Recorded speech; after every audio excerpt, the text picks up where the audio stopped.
Então, nós que já vimos juntos, já estudamos, meditamos sobre, no assunto Deus e a igreja, nós vimos o que não é igreja, que não é a verdadeira igreja. Então, hoje, juntos, à luz de alguns ou de vários textos da palavra de Deus, nós vamos ver o que é a igreja, o que é a verdadeira igreja. É isso? Pastor Ubaldo, o que é a essência da verdadeira igreja? Certo.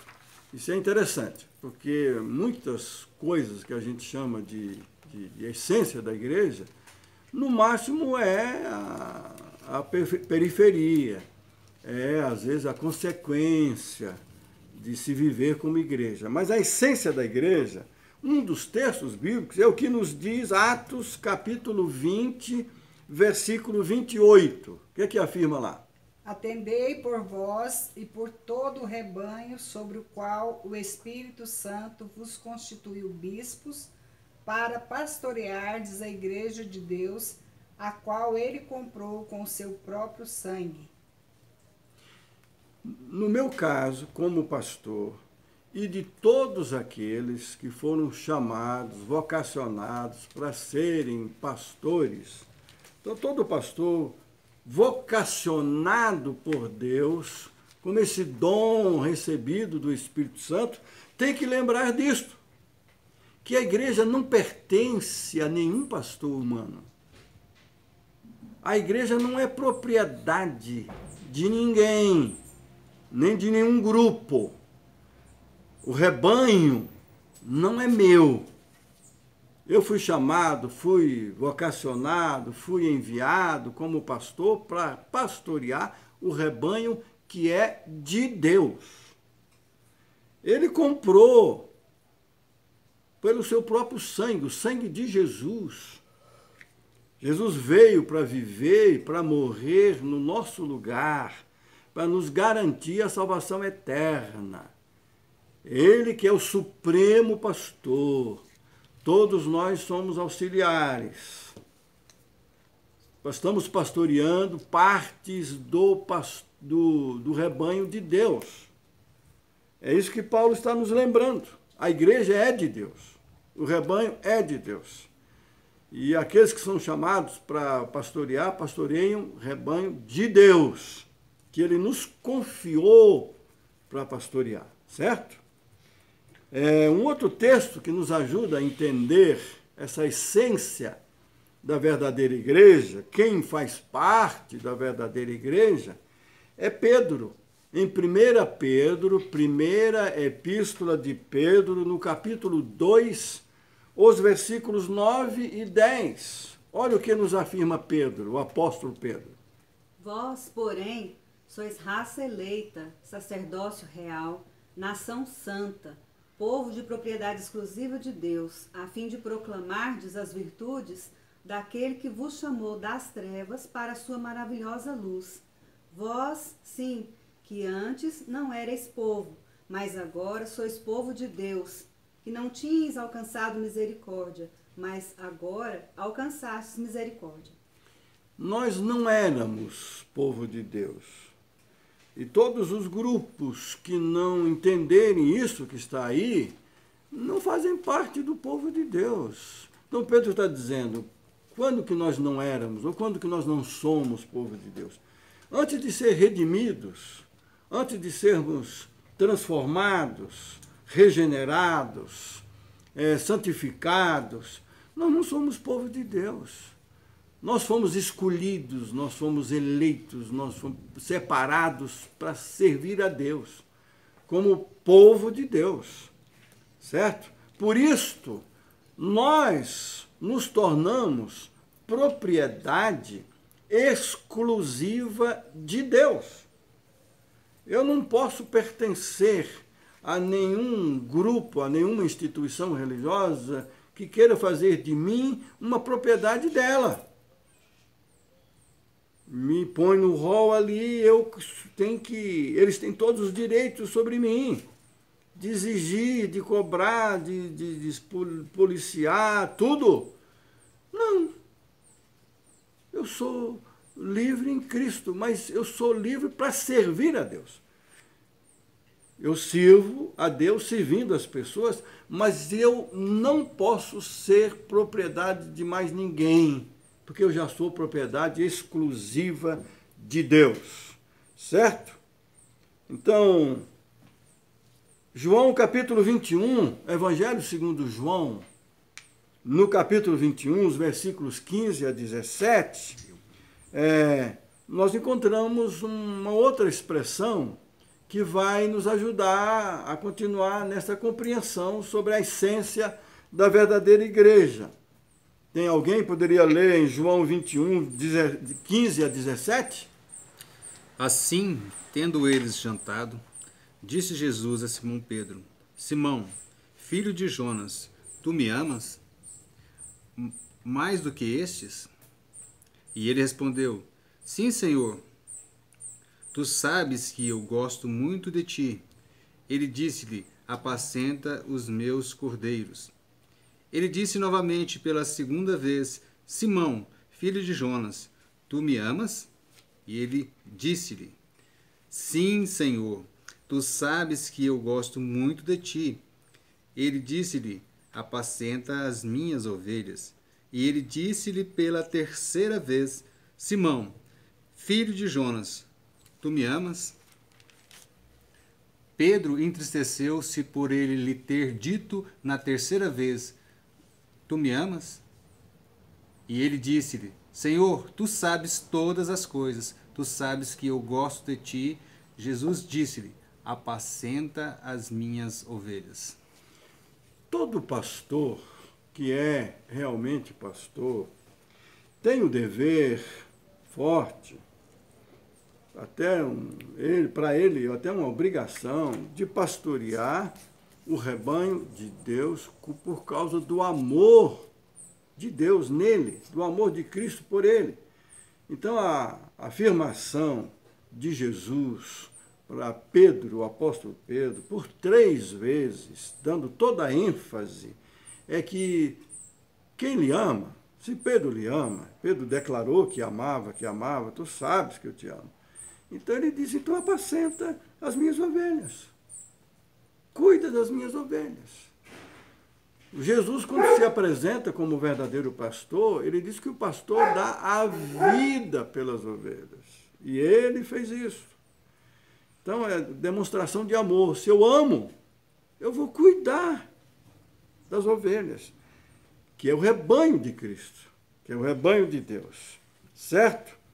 E um outro texto, Mateus 16, verso 18. Mateus capítulo 16, versículo 18. O que é que diz?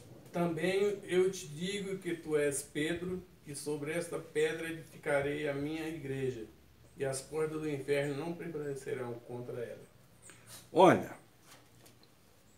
este texto, essa expressão, quando é isolada, tem causado muita deturpação da própria palavra e até muita heresia.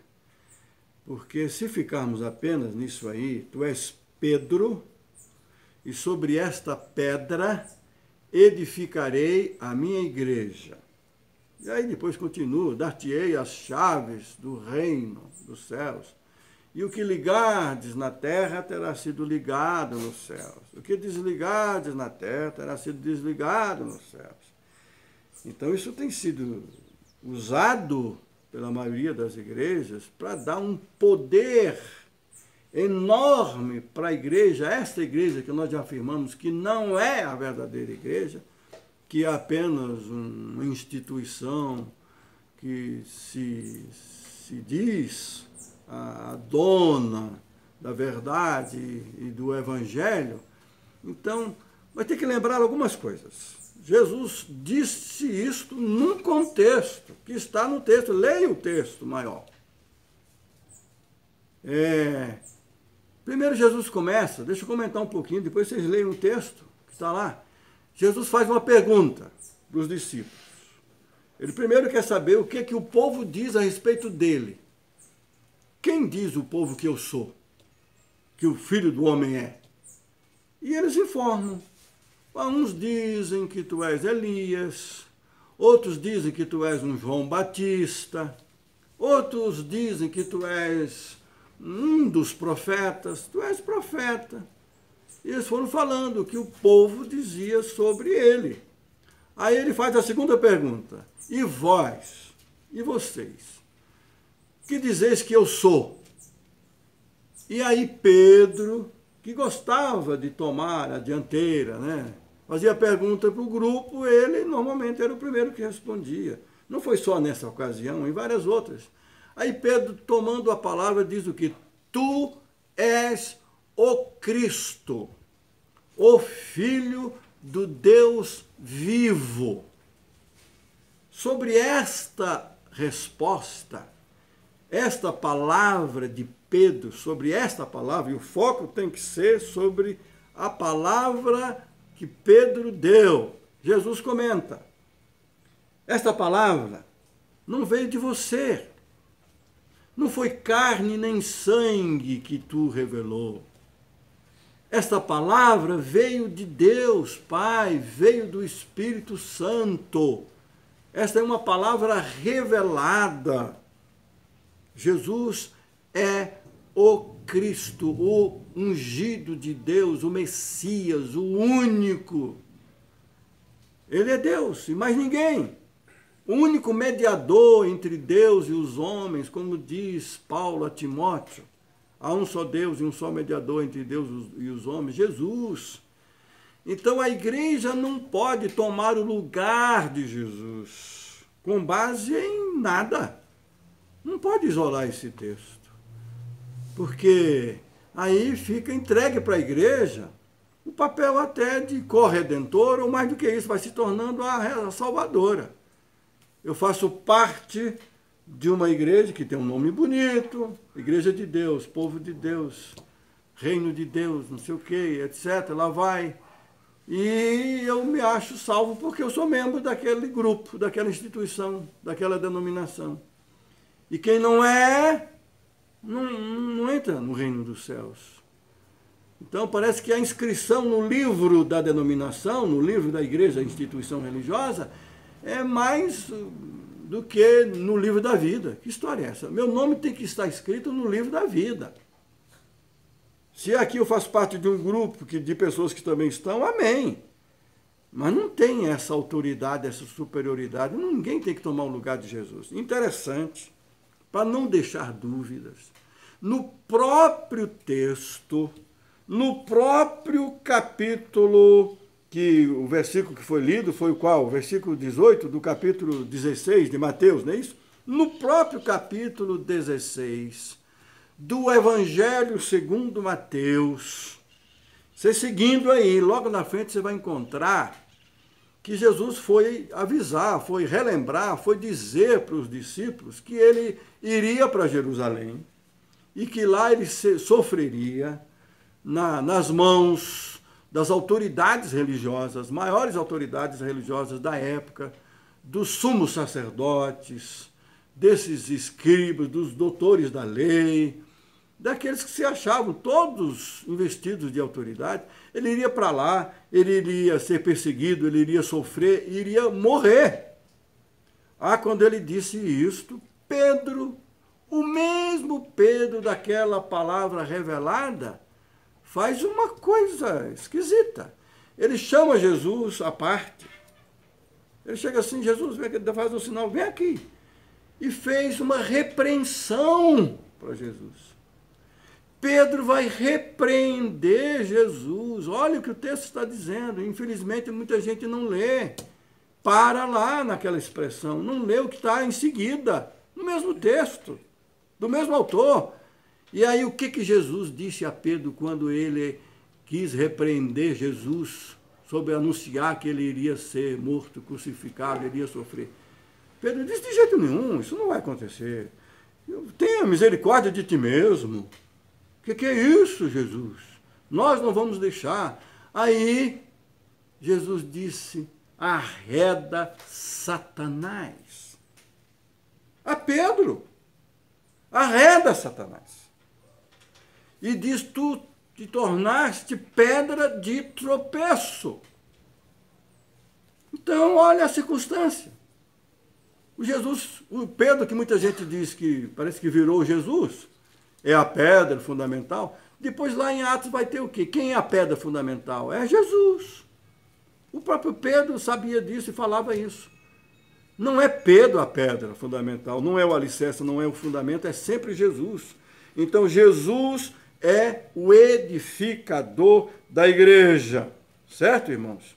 O texto lá de 2 Coríntios 4, de 3 a 6, nós vamos ver que a igreja é composta de pessoas que receberam essa revelação de Jesus.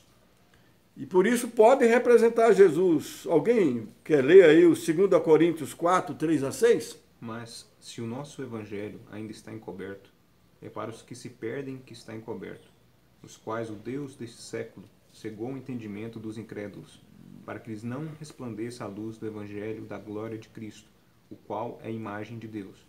Porque não nos pregamos a nós mesmos, mas a Cristo Jesus como Senhor, e a nós mesmos como vossos servos por amor de Jesus. Porque Deus, que disse, das trevas resplandecerá a luz, Ele mesmo resplandeceu em nosso coração, para a iluminação do conhecimento da glória de Deus na face de Cristo.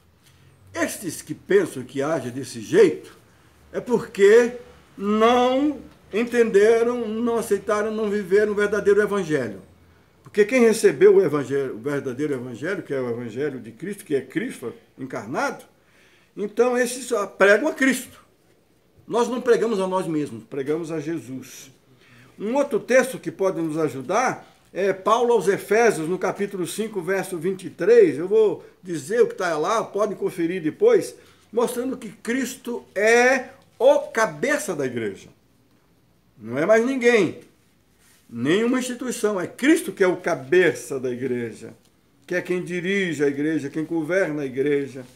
E por último, quem quiser consultar, consulte o Mateus capítulo 18, versículos 19 e 20. Mateus 18, 19 e 20. Se quiser ler, pode ler. Quem ficou de ler? Em verdade também vos digo que se dois dentre vós sobre a terra concordarem a respeito de qualquer coisa que porventura pedirem, ser-lhes-á concedida por meu Pai que está nos céus. Porque onde estiverem 2 ou 3 reunidos em meu nome, ali estou no meio deles.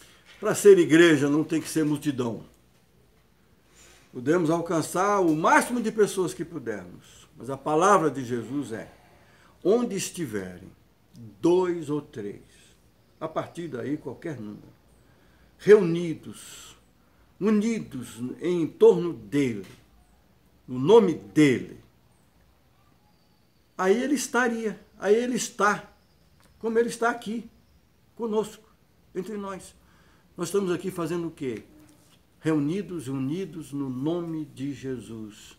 Então, sem registro em cartório, e nós não pretendemos fazer isto, nós somos parte da igreja, nós somos a igreja. Somos mais do que 2, somos mais do que 3 aqui. Isso é a igreja, aqueles que têm comunhão com Jesus, consequentemente uns com os outros. Amém? Amém. Amém.